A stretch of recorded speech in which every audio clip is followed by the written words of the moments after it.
with both Ukraine and the West.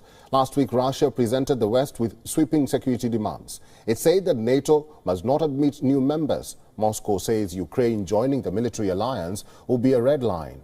The other demands was for the United States to stop establishing new bases in former Soviet countries. For Russia, the onus is on the West. It must provide Moscow with security guarantees to avoid confrontation.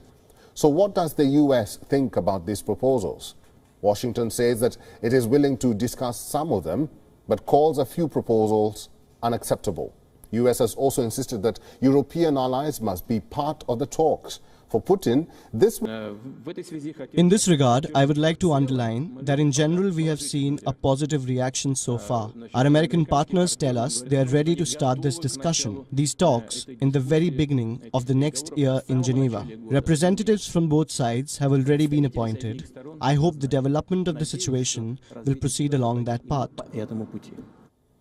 Tensions have been slowly building over Ukraine since mid-November. This is when Washington sounded the alarm over a massive Russian troop buildup.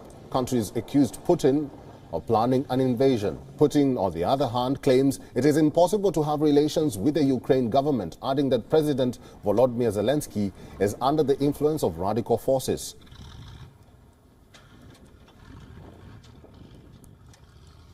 A generational nostalgia for the old empire, the Soviet Union. Vladimir Putin was a KGB agent for the Soviet Union. He has described its collapse 3 decades ago as the greatest geopolitical disaster of the 20th century. This is where the roots of the conflict emerge. No part of the Soviet Union is more important than Ukraine. For most Russians, it is the crown jewel. Its deep cultural and linguistic ties to Russia and its position between Moscow and EU makes it crucial. It all boils down to Moscow's unwillingness to accept Ukraine's independence. When Russia annexed Crimea in 2014, it was a turning point, the beginning of the undeclared war between the two sides.